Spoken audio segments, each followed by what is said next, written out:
There we go. Don't move. Don't move.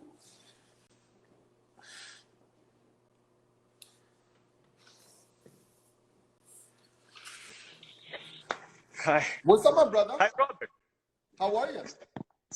I'm fine. Sorry for my delay, man.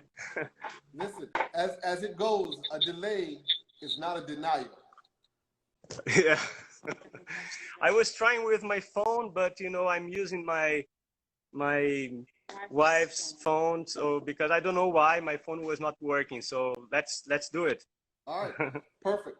Okay, so tell us, tell us your name, the name of your company, where you're from, and what you do. Okay, so my name is Ricardo in Portuguese, and I have also a foreigner last name, Graham Ferreira, and I'm from Brazil, Rio de Janeiro state, and a small town, more or less small town called Nova Friburgo, here in the outskirts of Rio de Janeiro city. So how far are you from Rio? I'm about 2 hours and a half by car from Rio. Okay, all right. And what's the name of your company? Oh, this is O Ebanista. O Ebanista means the woodworker. I know it sounds a little fancy, like the woodworker, but it came from an interview and in a journal, in a newspaper. So the title was O Ebanista, and then I thought it was like it sounded good, like it's cool, it's nice, so I got it, to my company's name. Okay, all right. So we're gonna start off. I'm gonna ask you some questions. Yeah, From sure. the questions, we're gonna go on into the interview. All right? Okay. So the first question is, do you have an overused phrase or word? Overuse what? An overused, is there a word that you use too much very often? Well, I guess, yeah, for sure, but which one? Uh, I'm asking you. what can I say? I use a lot, yes, and All right. What is your least favorite thing to do?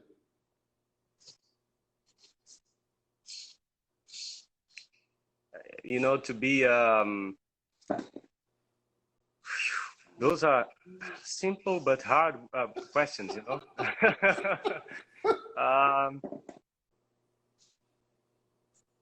Man, I don't know what to say right now. I will get that one. Okay. All right. What is your most favorite thing to do? I love woodworking. I can say that. Okay. All right. What is the one thing you would change about your spouse or significant other? What is spouse? Your wife. Ah, okay. What's the one thing that you would change about your wife? I will get her shorter because she's taller than me, So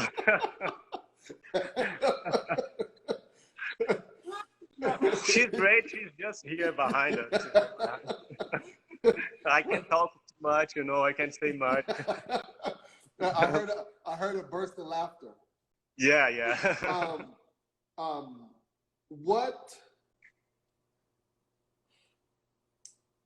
What makes you tick? Like, what gets under your skin? It likes that motivates me. No. Is that? No, that bothers you. Ah, not being straight or truthful or Got it. Okay. Yeah. What motivates you? One thing that motivates me a lot is when joy, the inner joy and love. This is a really, really strong motivation. Okay. that can, it can goes everywhere in our life, in our work, with our family and friends, and in a talk. Okay. Yeah, joy and love. What sound makes you happiest? Sound.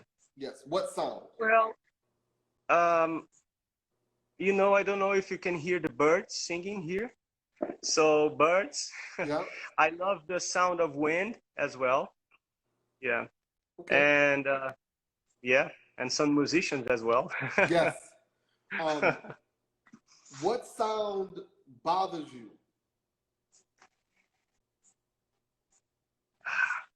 Sounds from irritation. What From irritates you? when we get annoyed, when we get out of ourselves, and even our voice can be like really annoying. Okay. All right. What is your favorite curse word? Curse, you mean like bad word? Yes. What's your favorite bad word? I can't say in Portuguese, it will sound really bad, but I use it to express some inner feelings. Okay. What profession other than your current one would you like to try?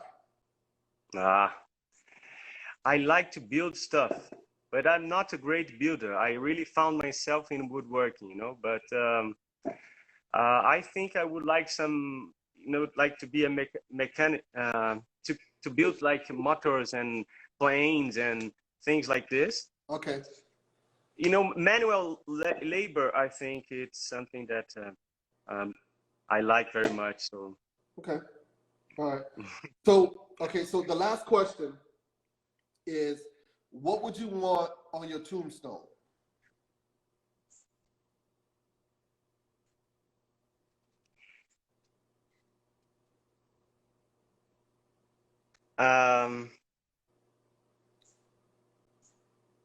I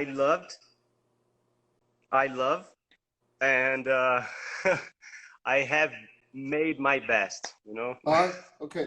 Cool. All right. So no more questions. Now we're going to talk about your journey after high school and when you started like 18, 19 and how you got to where you are now. Okay. So, high school, regular school, everything. I used to, live by the beach in Rio. I was, I used to go to the beach a lot and surf and things like this. So you grew up in Rio? Yes. Okay. And, after college and when I got into university, I started studying design. Okay. But in the middle of the journey, I changed to work with to study marketing. Okay. And because my parents, my father, he used to have a company, and it was something that we thought I could do with him. So I got into this profession. So I graduated myself in marketing. Okay. How many years did you go to school?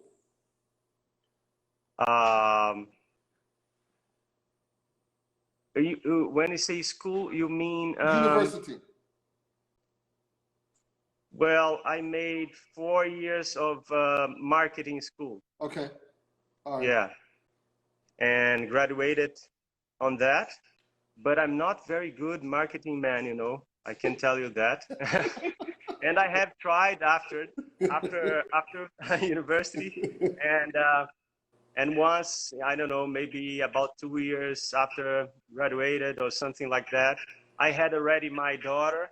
I got my daughter, I was 21, and I was really uncertain of my profession, the things I was doing, and I was looking for, help and aid for, for getting to something that to find a better way, of working and dealing with things in life. And So I had a great friend, a psychologist older than me, and he used to love woodworking. And then we talked about a lot about it and things in life.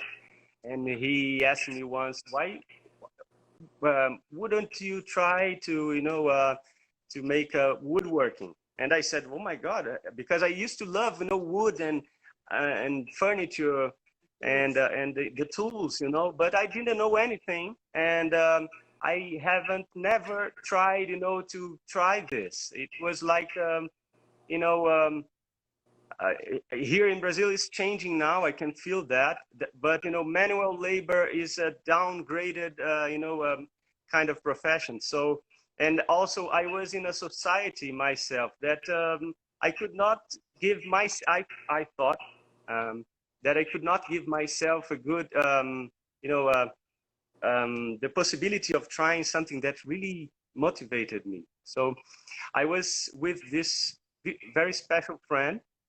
He passed away already, and he said, man, why won't you try woodworking? And I was like, oh my God, can I? Because and I heard myself asking this question, and it was a really important move to me to say to myself, oh, I will go after this. That really motivates me. I'm not sure if I'm being very clear, You are. but and it changed my whole life. It was, I talked to my father. I said, oh, we will not work together. I'm sorry. I love you, but this is not my thing. and How'd your father and feel about that? he was kind of really surprised. But this is for you. This is for your brothers and sisters. And I said, I cannot. I can't. I have to move through this. And well, I have organized my life and studies. I had already finished studying, and we were working together. I said goodbye and for working together, and so I organized myself to go to Europe and study woodworking. Wow. And yeah, and so I ended going to Italy, and I stayed there for three years. Okay, 1 second. 1 second. When you decided to go to school in Italy to study woodworking, you knew nothing about woodworking. No, no. I have tried things in university because when I was like around 22, 23, I got my place and I built my bed and things like that, and I knew anything about woodworking. My first bed had so many nails that I have. It was amazing. And I didn't know the types of wood, species, and things like this,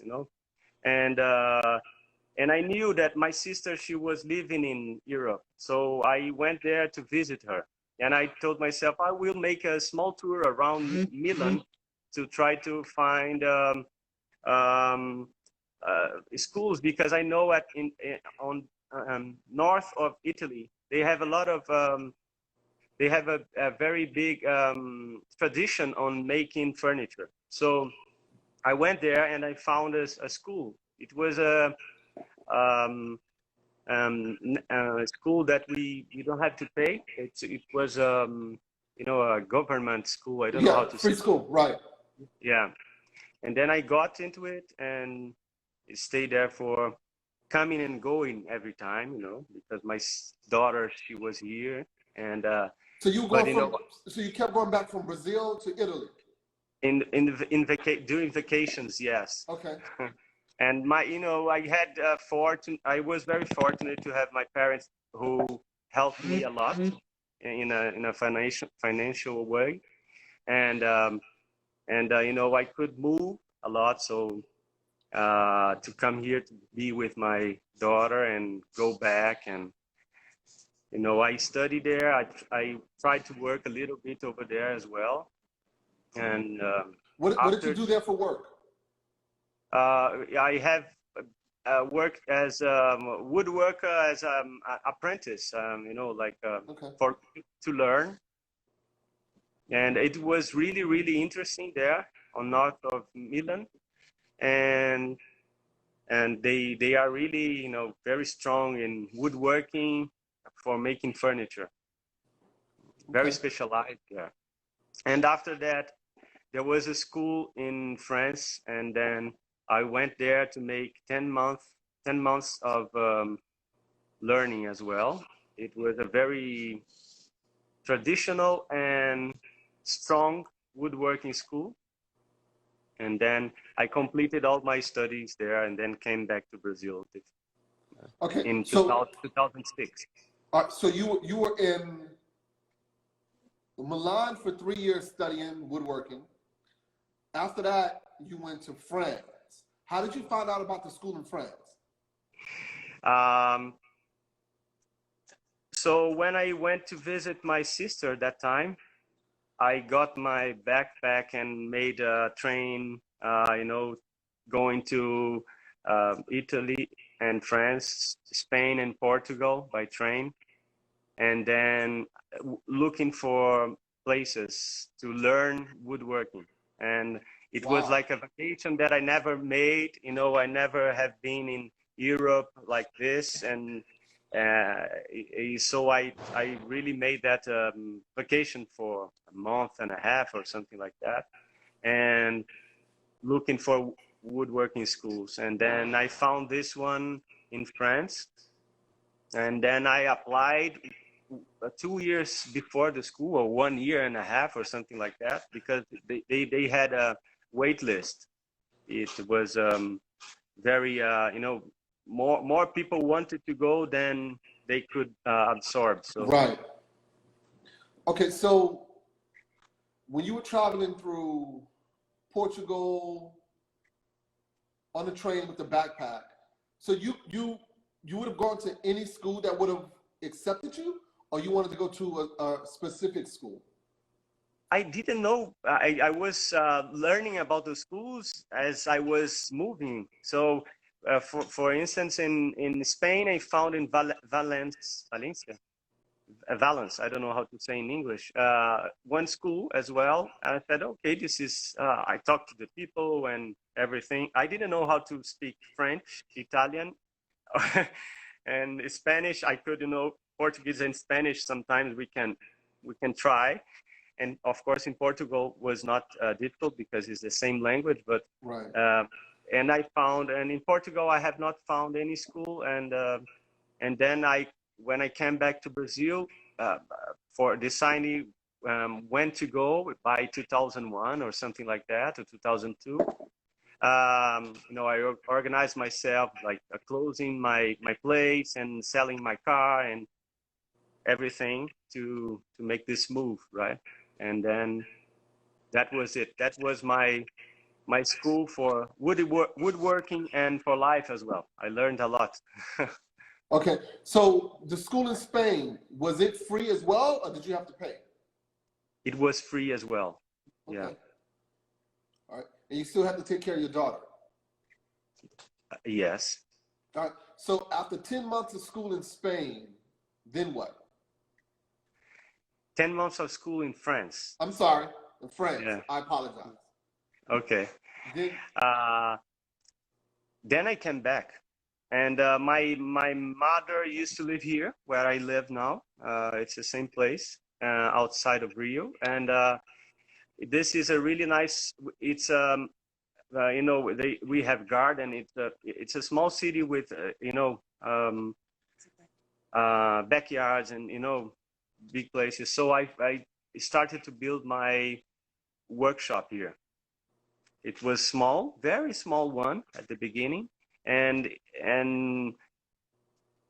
every time I came to Brazil, I came here and I built something else, and I bought some, you know, I bought wood, some pieces of wood to let it dry, and one or another piece of machinery, you know, And then by 2006, I came here and I organized myself to start my business, my workshop. It was, I came as a foreigner, more or less. I was like, oh my God, what should I do now? So I started to look for shops, furniture shops in Rio that could accept my kind of work. So I had only a portfolio with the things that I learned, not the things that I built. Maybe something for myself, but Right. I was like, let's see. And then I found someone in Rio, a store that was really nice and a small store, but really nice. And then I told him, oh, this is my portfolio. He said, oh, I have clients that want to buy different things, not, regular furniture, pieces of furniture. So, this guy showed me those clients and I started to talk to them. And then I started to make some different pieces of furniture, like cabinets and table that, and dining table. And then it was really slowly at the beginning. Yeah. And I asked my friends and family, do you need something, I can make for you, a stool. And then it was like that, slowly, and then it started like that. So how many years have you been in business? Since 2006, so around 14 years. Okay. What do you find to be the most challenging part about the business? Most challenging is to gain the amount of money that I really need, This is the most challenging. At the beginning, of course, it was always very challenging, as it is right now. But I hadn't enough story to tell. Build thing. I haven't built any much things, furniture, pieces of furniture, to tell my story, my style, my designs, So it was kind of hard, but I think everyone passes through the same thing, and then slowly I wanted to make like a chair, and I like chairs naturally. I don't know why, but I started to make a chair and a stool, and then slowly I developed some kind of style, and people started as well, slowly as well, to recognize my style, of furniture. So where does your style come from? Who motivates that? Who inspires you? I like Scandinavian designs and Japanese designs as well. Some lines and everything. Are there any particular Japanese, Scandinavian designers, workers that you admire? Yeah, yes. We can find. I like very much Hans Wagner, and in Brazil as well. We had a Portuguese guy, which was really important for modern furniture designs in design in Brazil. He was Joaquim Pinheiro. Joaquim.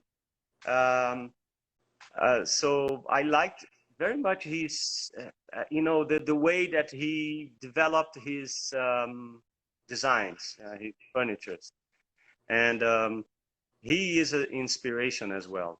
But I find inspiration also in I don't know, in architecture or boat building. It's something everywhere. really beautiful. Right. Yeah. Have you built a boat before? No, never. No. I don't know how to do it. Do you ever think about it? How close are you to the water? Now I'm very, I'm sorry, because I'm not so close, but, I used to be very close. I used to sail, I used to surf and everything. And this is a baggage, it's a kind of a baggage. I don't know how to say it. It's something that I brought with me, for my previous life, let's say. Yeah, that's baggage. Yeah. um, so what did, from how did your chairs change from where you started to where you are now? Like when you first started doing chairs, did you draw it out and it's still kind of the same design, or did it evolve? No, it changed a lot. You know, I have never learned how to make chairs. This is really um, interesting because in Europe, I don't know if everywhere, but where I studied, to make furniture is not to make chair, you know. Chair is not something that we learn as furniture making, as, you know, as making tables and desks and, you know, cabinets. So I wanted to make chair. I don't know why, because I like it. And at the beginning, it was a real challenge because, of course, chairs are really, you know, it's the hardest one to make, I think. Yes. And you know, because of ergonometric things, and you know, and so at the beginning, it was like straight things like this. And I had many ideas of making different things, but I didn't know how to. So by the passing of the years, you know, I gained experience and started to learn more about different kinds of tools to make curves, you know, to understand what works better, and then my designs changed, you know. But I have had ideas of curved pieces of furniture for many years, but I didn't know how to make it. So by the time, you know, by gaining experience, I could make those new pieces of furniture more curved. And So do you steam bend or do you carve? I carve. I have never steam banded. I want to make, I want to try it, but I don't have any experience. No, I have tried, but not steam bending, like, you know, with the steam and then blocking the wood so it dries with the curve. I have tried with the heat here and putting water on, and then the wood warps. I don't know, it Yeah. curves like this. And I have tried those kind of things, but that's it. For making curves, I carve. Bench saw, you know, make the curve with the Yeah. bench saw. Yeah, cut it out. All right. Yeah. So, okay, let's get into wood and wood species. All right. Yeah. You're next to or near a very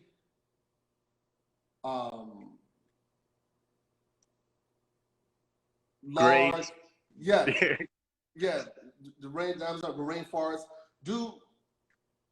How do you come about wood? Do you purchase it? Is it reclaimed? Do you get it from people's yards? That's, you know, usually I used to buy wood from the wood, you know, wood. The lumber yard.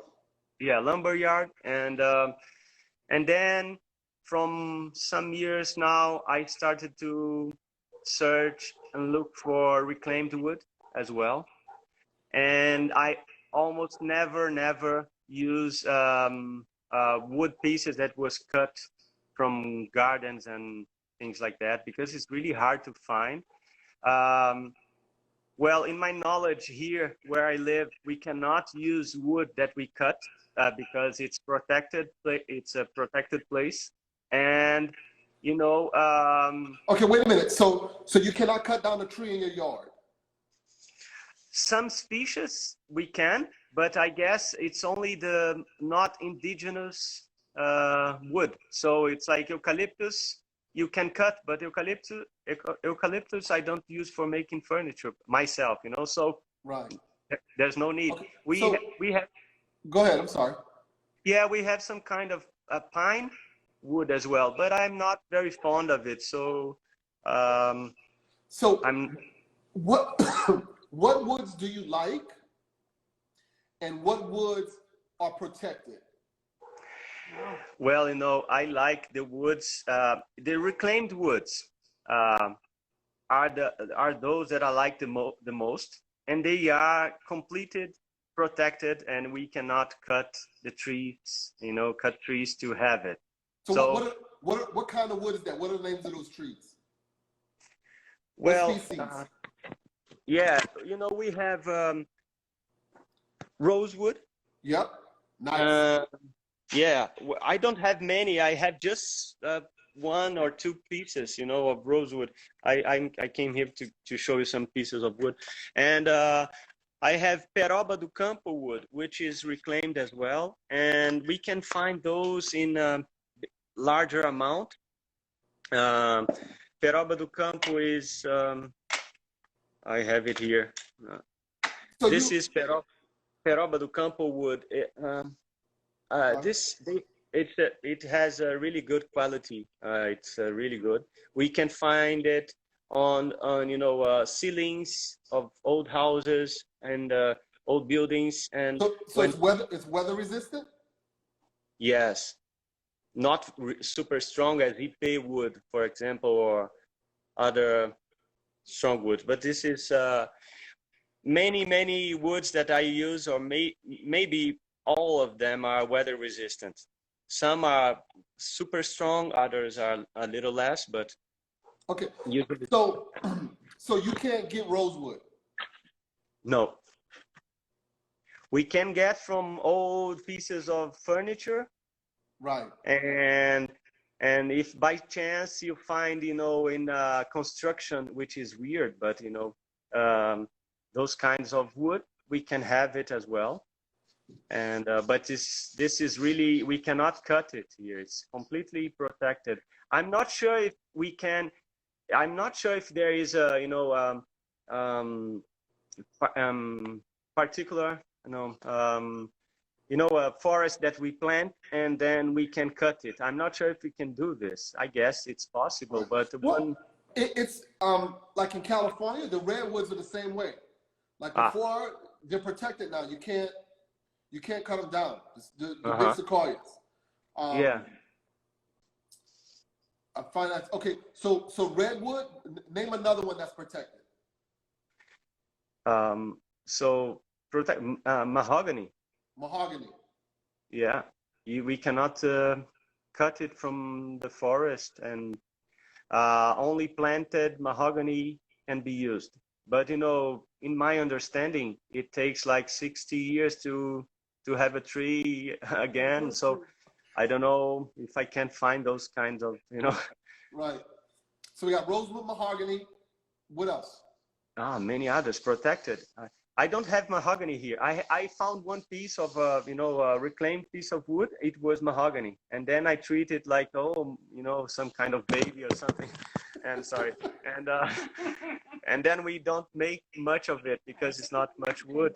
And oh yeah, this is a really brauna wood. It's a black brauna wood. It's kind of Brazilian ebony.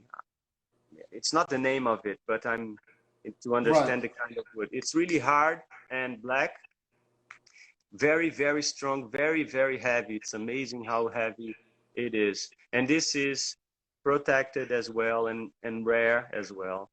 And there are many others. So what about Purple Heart?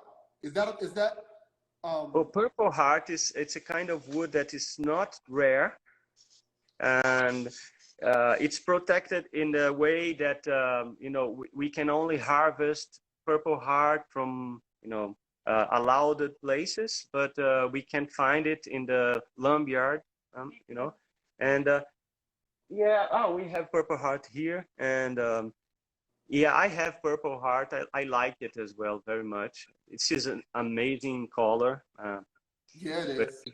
We have to use it in a wise way, otherwise everything gets purple in our mind. All right. So give us some other species. Well, we have sucupira wood. I like it very much. It has these kinds of grain, it's hard as well and heavy as well. Well, we have this is Ipe wood, always brown. It's hard for me to find light color like this one. it's not very easy for me to find, you know. So both of those are Ipe or just the darker one? What? The only one of those is Ipe, right? Or is both of those? No, the Ipe is only this one here. Okay.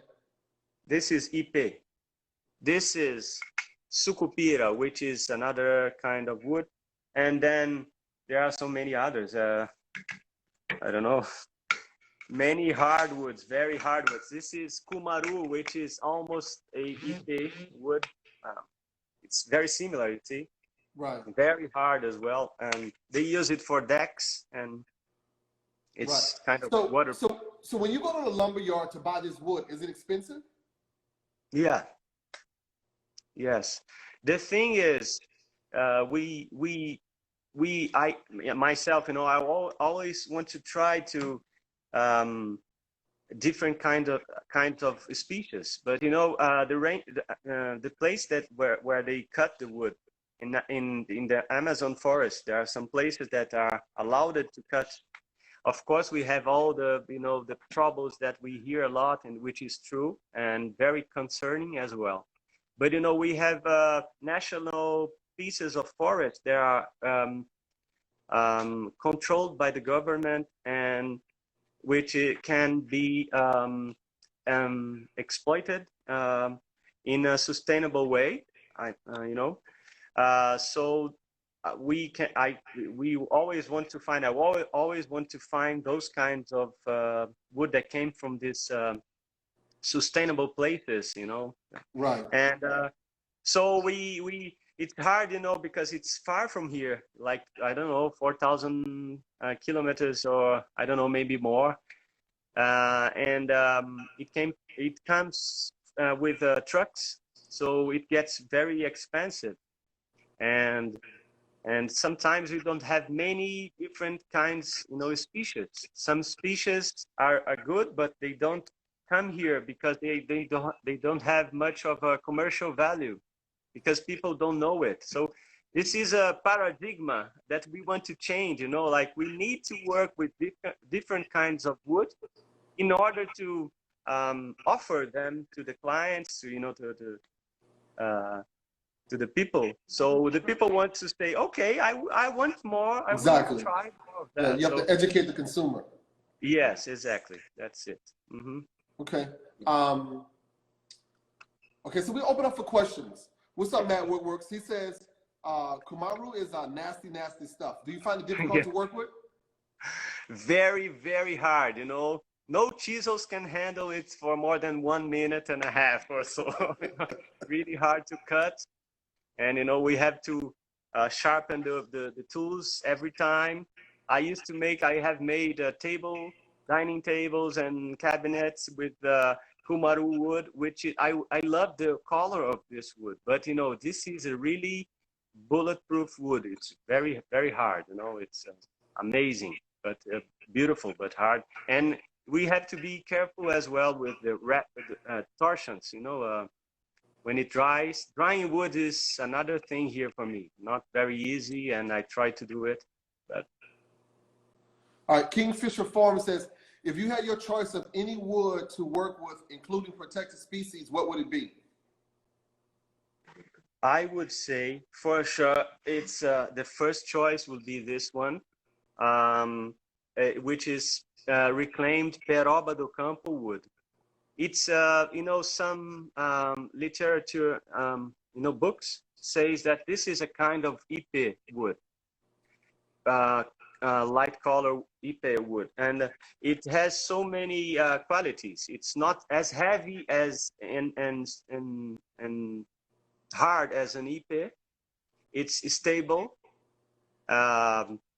It glues very well, because, you know, the hardwoods are impossible to glue, you know. We want to glue it, but, you know, no glue can work with it. It's amazing. But this one glues very well. So for me, it's you know, it has all the qualities for to work with. Not only this, but this is my first choice. Okay. As reclaimed wood, but. All right. So can we? I'll read the questions if they come in. Can we get a little tour of your shop? Yeah, sure. Let's go. I will change the. So, well, my shop is a kind of a bungalow, let's say, which the construction is in all wood, And And you built this yourself? no, I had help. No, Okay. this is something that I don't know how to do it. I It's had help. big. Yeah, it's high, and it's eucalyptus and another wood from a local wood that we have used, and some chairs over there that that was my first design that I liked it very much, and then I have Okay, hold 1 minute. I can't see it. Hold 1 second. I can't see it. uh it's kind of Your hard to camera's still pointing at the roof. but you cannot see it. Oh, yes, I can see it now. The chair's in the roof. Yeah. Uh-oh. Sorry, man. And well, Purple Heart, you can see here. This is a work that I'm doing right now, and so you can see the workshop is in my yard. My house is over there, and Okay. those are some banana trees here. Very And nice. yeah, and so this is it, my workshop. We have the router. Do you call it router? The stationary router, is that? Router, shaper. This is Yeah. what you, yeah, Yeah, I call it shaper. shaper. Router, shaper. Okay. Yeah. Yeah, and all the machines are here. Yesterday was a maintenance day. I was working and passing oil on the machines, and so I have this kind of saw. I don't know how we call it, Yeah. and It's the chop saw. yeah, planer. Manual saw. It's a Yeah, planer. Right. yeah. This is a really good jointer. This is a Brazilian brand, which they used to export it to United States as well, Yeah. I think. Yeah. We have those here.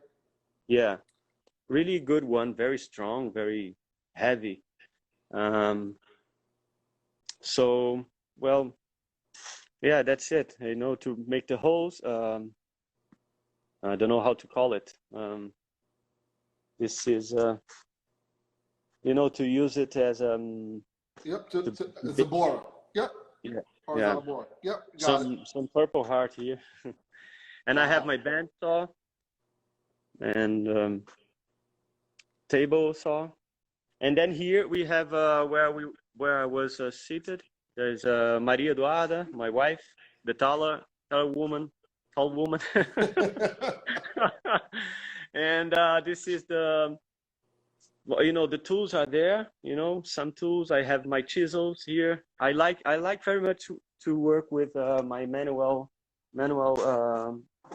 tools, my hand tools. Uh-huh. So I have my chisels here and planes and how do you call it here? This one here. It says spoke shaves. I love Yep. this is the one I like the most right now. And that's it. Very And nice. and now for this time during COVID, I'm trying to build some objects, different things. Yeah. Okay. So let's take a few minutes and talk about that, because Yeah. here in New York, we had the most COVID cases, and now Brazil does. Yeah. Yes. What is it for me in my shop? It's very, very scary. Going from work to home, I go nowhere else. I put a mask on. I leave out of the house. I hop in the car. I go straight to work. I hop out. I come in my shop and I lock the door. Yes, I understand, man. No one can come. No one can open the door and come in the shop. Uh-huh. So yeah, that's it. We are, my workshop is in my house. So we are almost 90 days, maybe 75 or something like this, not going out. And it's a small town, but so I can keep working here. Work has decreased a lot. Yeah, for all of us. yeah, so that's why I'm trying, you know, new things, and we have more time to do other things as well. So, and but this is really hard here in Brazil, you know. It's almost impossible not to talk about politics because our president is not a very good person, and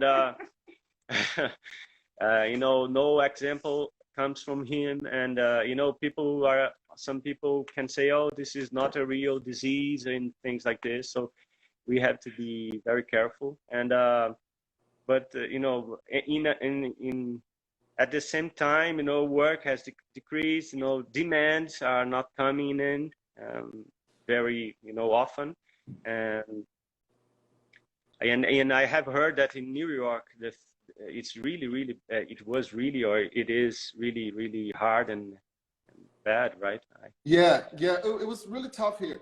Now we have less deaths, but it was at some point it was really, really bad for a long time. Uh-huh. They're starting to open up some parts of the state, more upstate. For here, it's going to take a little longer, but it's tough. The subways, where the people who had to go to work didn't care. They just got on the subways, no masks. They Yeah. just went with it. Yeah. That's tough Yeah. because as much as people need to feed their families, the alternative is death. Yeah. Exactly. So, what do you do? Mm-hmm. It's very, very it's very challenging. Yes.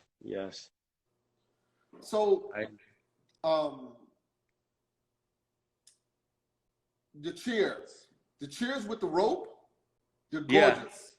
Yes, this is really nice, right? This is it. Yeah. So Very nice.